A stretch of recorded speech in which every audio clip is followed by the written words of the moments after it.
This Pokemon adventure games have a translate build and feature. Check this app in the link below. New Pokemon game from China? Set in Alola? Hey everyone, welcome back to the channel. Today we're talking about something really interesting. A Pokemon game from China that takes place in Alola. And guess what? You can play it right now on an app called X7game. Let's dive into the details.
Alola region in a Chinese Pokémon game? If you've played Pokémon Sun and Moon, you already know Alola is based on Hawaii. It's one of the most unique regions in Pokémon history, with island trials instead of gyms and special regional forms like Alolan Vulpix and Alolan Raichu.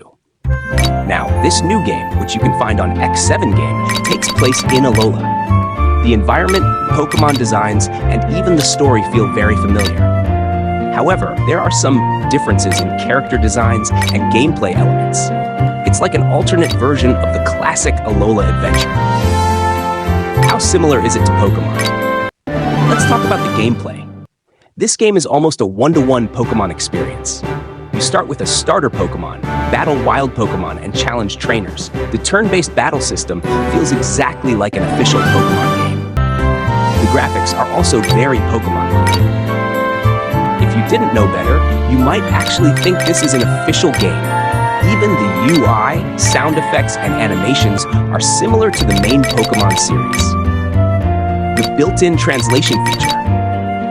One of the most surprising things is that X7game has a built-in translation feature. That means you don't need to understand Chinese to play. The translation isn't perfect, but it helps non-Chinese players navigate the game. This feature makes it one of the most accessible Pokémon-like games from China, since many similar games don't offer this kind of support for international players. Is this an official Pokémon game? Now, the big question. Is this an official Pokémon game? The answer is no. It's not made by Nintendo or the Pokémon Company. Instead, it's a Chinese-developed game that closely imitates Pokémon's style and gameplay. China has a history of making Pokémon-inspired games, but this one is one of the most polished versions I've seen. It's basically a Pokémon clone, but with some unique elements. Will it stay available? Since this isn't an official game, there's always a chance that Nintendo or the Pokémon Company might take action. They've done this before with other Pokémon-like games. However, for now, the game is still available on X7game, so if you're curious, you can check it out. Just keep in mind that it's not an official Pokémon game, so some things might feel a bit different from what you're used to. Final thoughts. So, what do you guys think? A Chinese Pokémon game set in Alola, available on X7game, with built-in translation. That's pretty wild. It's cool to see how Pokémon has influenced game development worldwide. Would you try this game? Or do you think it's just another Pokémon clone? Let me know in the comments. And if you enjoyed this video, don't forget to like, subscribe, and hit the notification bell so you don't miss out on more gaming content. Alright, that's it for today. See you in the next video.